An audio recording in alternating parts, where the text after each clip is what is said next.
చందమామపై 9 గంటలు నడిచి తిరిగి భూమికి వచ్చిన వ్యోమగామి లేదా ఆస్ట్రోనాట్ ధ్యానంలో అల్టిమేట్ స్టేజ్ అయిన సమాధి స్థితిని ఎలా పొందగలిగాడు? ఆ రియల్ స్టోరీని గురించి ఈ వీడియోలో చెప్పబోతున్నాను. చంద్రునిపైకి వెళ్ళి వచ్చిన ఆస్ట్రోనాట్ యొక్క జీవితమే మారేంత పరివర్తన ఎలా వచ్చిందనే విషయాన్ని ఈ వీడియోలో చెప్పబోతున్నాను.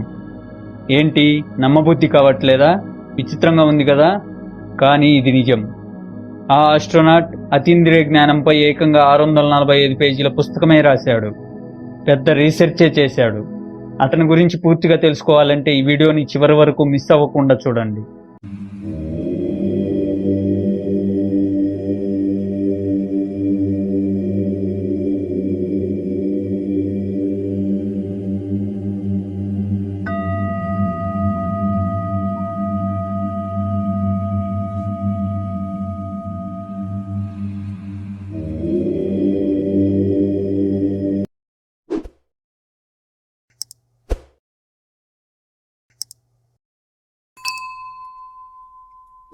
జూలై 1969 నుండి డిసెంబర్ 1972 వరకు అమెరికా 6 సార్లు చంద్రుడిపైకి మనుషులను పంపించడం జరిగింది. ఈ ప్రయోగాలన్నీ అపోలో మూన్ మిషన్ ప్రాజెక్ట్ ద్వారా చేపట్టడం జరిగింది. ఈ ప్రయోగాల్లో మొత్తం 12 మంది ఆస్ట్రోనాట్స్ని చంద్రునిపైకి పంపించడం జరిగింది. వీరంతా చంద్రునిపై కొంత దూరం నడిచి వచ్చిన వారే. ఒక మనిషి చంద్రునిపైకి వెళ్ళి తిరిగి రావడం అంటే మామూలు విషయం కాదు. చంద్రునిపైకి వెళ్ళే వారికి నాసా వాళ్ళు కొన్ని సంవత్సరాల ట్రైనింగ్ ఇవ్వడం జరుగుతుంది. చంద్రునిపైకి వెళ్ళే వారంతా దాదాపుగా పైలట్లు, మిలిటరీకి సంబంధించిన వాళ్ళు అయి ఉంటారు. వీళ్ళు పూర్తి ధైర్యం, ఆత్మవిశ్వాసాన్ని కలిగి ఉంటారు. వీళ్ళని టెస్ట్ చేసిన తర్వాత మాత్రమే పంపుతారు. అయితే చంద్రునిపైకి వెళ్ళి అక్కడ పాదం మోపి తిరిగి ఇంటికి రావడం అనేది వీరందరికీ కూడా గొప్ప విచిత్రమైన అనుభూతిగా మిగిలిపోతుంది. అయితే అపోలో 14 వ్యోమనౌకలో వెళ్ళిన ఎడ్గార్ మిచెల్కు మాత్రం ఆ అనుభూతి అతని జీవితాన్నే మార్చివేసింది. 1971లో చంద్రునిపైకి అపోలో 14 వ్యోమనౌకను పంపడం జరిగింది. ఈ యాత్ర జనవరి 31, 1971 నుండి ఫిబ్రవరి 9, 1971 వరకు జరిగింది. ఈ నౌకలో ఎడ్గార్ మిచెల్ ఒక ల్యూనార్ మాడ్యూల్ పైలట్. ఇతనితో పాటు అందులో కమాండర్ ఏలాన్ షెపార్డ్ మరియు command module pilot Stuart RUSA కూడా ఉన్నారు. ఎడ్గార్ మిచెల్కు మాత్రం ఈ యాత్రలోని అనుభూతి వల్ల అతని జీవితమే పూర్తిగా మారిపోయింది. ఆ అనుభూతి వల్ల ఎడ్గార్ మిచెల్కు మాత్రం పూర్తి ఆధ్యాత్మిక చైతన్యం కలిగింది. చంద్రునిపై నుండి భూమిని చూసినప్పుడు అతనికి అలౌకిక అనుభూతిని, చైతన్యాన్ని కలిగించింది. తద్వారా అతని జీవితమే పూర్తిగా మారిపోయింది. ఈ విషయాన్ని అతను రాసిన సైకిక్ ఎక్స్ప్లోరేషన్ అనే పుస్తకంలో ఈ విధంగా రాశాడు. ఎప్పుడైతే నేను చంద్రునిపై నుండి భూమిని చూశానో, భూమి యొక్క ఆ అద్భుత సౌందర్యం వర్ణనాతీతంగా అనిపించింది. అత్యంత శక్తివంతమైన ఫోటోగ్రఫీ ద్వారా తీసిన ఫోటోగ్రాఫ్స్ కూడా ఆ రియల్ ఎక్స్పీరియన్స్ ముందు పనికిరావు. ఆ నల్లటి ఆకాశంలో భూమి యొక్క నీలం మరియు తెలుపుతో కూడిన ఒక వజ్రంలా అనిపించింది. ఆ అనుభూతి వర్ణనాతీతం. మిచెల్ మరియు షెపార్డ్లిద్దరూ 2 రోజుల్లో దాదాపుగా 9 గంటలు చంద్రుని ఉపరితలంపై గడిపారు. వాళ్ళిద్దరూ చంద్రుని ఉపరితలంపై చాలా ఎక్స్పెరిమెంట్స్ చేశారు. చంద్రునిపై గల 100 పౌండ్ల రాళ్లను కూడా సేకరించారు. ఇంతకు ముందు ఎవరూ నడవనంత దూరాన్ని కూడా వారిద్దరూ నడిచారు.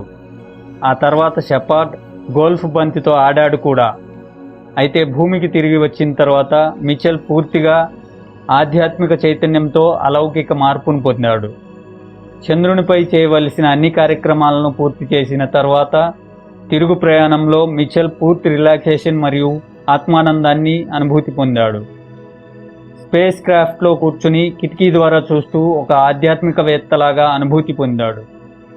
ఆ దృశ్యం నిజంగా ఒక మరోరాని అనుభూతి. 2016లో ఒక వీడియోలో తన అనుభవాన్ని గురించి చెప్పాడు. అతను ఈ విధంగా చెప్పాడు: నేను చంద్రుని నుండి భూమికి తిరిగి వెళ్తున్నాను. ఈ ప్రయాణంలో భూమి యొక్క సంపూర్ణమైన సౌందర్యాన్ని, స్వర్గ సమానమైన సౌందర్యాన్ని అనుభూతి పొందగలిగాను. చంద్రుని నుండి భూమిపైకి వెళ్తున్నప్పుడు, నేను చూస్తున్నప్పుడు ప్రతి ఒక్కటి నాకు స్వర్గ సమానంగా కనిపించాయి. స్పేస్ క్రాఫ్ట్లో భూమి చుట్టూ పరిభ్రమిస్తూ చంద్రుడిని, సూర్యుడిని, తారలను, ఒక కొత్త కోణంలో చూస్తూ మధురానుభూతిని పొందాను. ప్రతి ఒక్కటి 360 డిగ్రీల పనోరమా ఎక్స్పీరియన్స్లా కనిపించాయి. వాతావరణం లేని ఆ స్పేస్లో ప్రయాణం చేస్తూ గమనించినప్పుడు ప్రతి ఒక్కటి కూడా భూమిపై వస్తువుల కన్నా 10 రెట్లు ప్రకాశవంతంగా కనిపించాయి. అతను ఆ కిటికీ నుండి చూస్తున్నప్పుడు మరువలేని అనుభూతిని పొందాడు. అపూర్వ సమాధి స్థితిని, యూనిటీని అనుభూతి పొందాడు. అతను ఈ సంపూర్ణ విశ్వంతో ఏకమైనట్లుగా అనుభూతి చెందాడు. అతను నక్షత్రాలు, స్పేస్ క్రాఫ్ట్, అతని సహచరులు అందరూ అతనితో ఏకత్వాన్ని పొందినట్లుగా ఫీల్ అయ్యాడు. అతను ప్రతి వస్తువు యొక్క మూలకణాలతో ఏకత్వమైనట్లుగా ఫీల్ అయ్యాడు. అతను రాసిన the way of the explorer అనే మరొక పుస్తకంలో, it occurred to me that the molecules of my body and the molecules of the aircraft itself were manufactured long ago in furnace of one of the ancient stars that burned in the heavens about me అని రాశాడు. చంద్రుని నుండి భూమికి తిరుగు ప్రయాణంలో 3 రోజుల్లో అతను space craft నుండి కిటికీ ద్వారా చూసిన ప్రతిసారి అదే మధురానుభూతిని, అలౌకిక చైతన్యాన్ని ఫీల్ అయ్యాడు. ఆ తర్వాత ఇంటికి తిరిగి వచ్చిన తర్వాత మైండ్ అండ్ కాన్షియస్నెస్ అనే అంశంపైనే పూర్తి దృష్టి సారించాడు. అతనికి స్పేస్ గురించి కానీ మిలిటరీ జాబ్ గురించి ఇంట్రెస్ట్ పోయింది. అతను ఇంతకుముందు నేవీలో 20 ఏళ్ళు పనిచేశాడు. అందులో గడిచిన 6 సంవత్సరాలు నాసాలో పనిచేశాడు. చంద్రుని నుండి తిరిగి వచ్చిన సంవత్సరంలోపే అతని వృత్తికి రిటైర్మెంట్ ప్రకటించాడు. ఆ తర్వాత చాలా సందర్భాల్లో ఇలా అన్నాడు, నేను బాహ్య ప్రపంచం నుండి ఆంతరిక ప్రపంచంలోకి వెళ్ళాను. ఆ తర్వాత అతను మెడిటేషన్ చేయడం మొదలుపెట్టి జీవితాంతం చేస్తూనే ఉన్నాడు. అతను రాసిన సైకిక్ ఎక్స్ప్లోరేషన్ బుక్లో మెడిటేషన్ని సైంటిఫిక్ టర్మ్స్లో వివరించాడు. మెడిటేషన్ వల్ల మనిషి మానసిక స్థితి ఏ విధంగా పరివర్తన చెందుతుందో వివరించాడు. Alpha and theta brain wave స్టేట్లో మనిషిలో కలిగే శారీరక, మానసిక స్థితులను వివరించాడు. మెడిటేషన్ వల్ల బ్రీతింగ్లోని మార్పులు, heart beat, blood pressure, muscle tension అనేవి ఏ విధంగా మార్పులు చెందుతాయో వివరించాడు. ఆ తర్వాత మిచెల్ పూర్తి ప్రశాంతత గల వ్యక్తిగా మారిపోయాడు. మిచెల్ చంద్రునిపై ఉన్నప్పుడు అతని తమ్ముడు నీలీ మిచెల్ కూడా ఇక్కడ వియత్నాం యుద్ధంలో పాల్గొన్నాడు. అతని తమ్ముడు కూడా యుద్ధ సైనికుడే. అన్ని సంవత్సరాలు యుద్ధ విమాన పైలట్గా ఉండి అనుభవం ఉన్న మిచెల్ చంద్రునిపై నుండి తిరిగి వచ్చిన తర్వాత అతని మనసు పూర్తిగా మారిపోయింది. అతనికి ఆ తర్వాత యుద్ధం, గొడవలు నచ్చలేదు. వేల మైళ్ళ దూరం నుండి అతను చూసిన భూమి యొక్క సౌందర్యం అతనిని పూర్తిగా మార్చివేసింది. అంతకుముందు భూమి గురించి అతని అభిప్రాయం, ఇప్పుడు భూమి గురించి అతని అభిప్రాయం పూర్తిగా మారిపోయింది. ఎర్త్రైజ్ అనే పుస్తకంలో ఈ విధంగా రాశాడు, నల్లటి ఆకాశంలో నీలిరంగు, ఆకుపచ్చ రంగు కలగలిపి అందంగా ఉన్న భూమిని నేను చూడగలుగుతున్నాను. నేనిప్పుడు ఈ భూమి మీద ఉన్న ప్రతి ప్రాణిని అతి పవిత్రతతో, అతి సురక్షితంగా చూడగలుగుతున్నాను. ఈ భూమి మొత్తం నా సొంత ఇల్లులాగా అనిపిస్తుంది అని అన్నాడు. ఆ తర్వాత యుద్ధం అనేది తప్పు అని అభిప్రాయపడ్డాడు. ప్రస్తుత రాజకీయ నాయకులు మరియు ప్రతినిధులు కూడా భూమిని పవిత్రంగా చూడాలని అభిప్రాయపడ్డాడు. ఈ భూమి మొత్తం శాంతిగా ఉండాలని కోరుకున్నాడు. చంద్రయానం మిచెల్లో మరికొన్ని మార్పులను కూడా తెచ్చింది. అతను వ్యవసాయం మీద ఆసక్తి ఏర్పరచుకున్నాడు. ఆహారోత్పత్తి ఎలా జరుగుతుందో అర్థం చేసుకున్నాడు. పూర్తిగా శాకాహారిగా మారకపోయినప్పటికీ ఫుడ్ ప్రాసెసింగ్ గురించి, ఎటువంటి ఆహారం తీసుకోవాలి అనేది క్షుణ్ణంగా తెలుసుకున్నాడు. 2016లో ఎటర్నియా రీసెర్చ్ ఆర్గనైజేషన్ వారితో ఒక వీడియోలో ఈ విధంగా చెప్పాడు, స్పేస్ నుండి చూసినప్పుడు భూమిపై ఉన్న ప్రతిదానితో కనెక్ట్ అయి ఉంది అని స్పష్టమవుతుంది. మనమంతా ఒకే గాలి పీలుస్తాము, ఒకే నీటిని వాడుతాము, భూమిపై ఉన్న ప్రతి రీసోర్స్ని పంచుకుంటాము. ఆ తర్వాత మిచెల్ తను పొందిన సమాధి స్థితి గురించి చాలా వివరంగా తెలుసుకున్నాడు.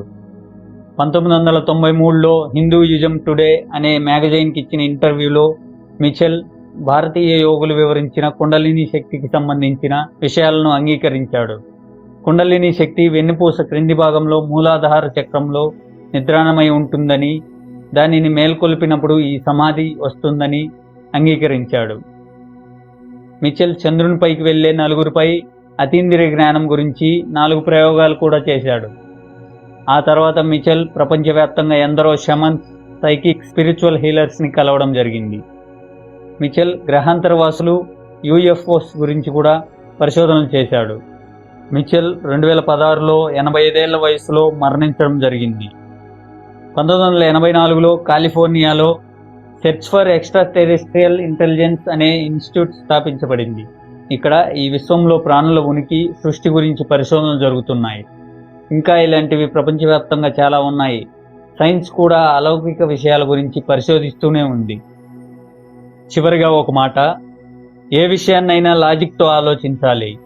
ఈ సృష్టిలో ప్రతి ఒక్కటి ఒక లాజిక్తో ముడిపడి ఉంది. ఆ లాజిక్ని అర్థం చేసుకోవడానికి ప్రయత్నించాలి.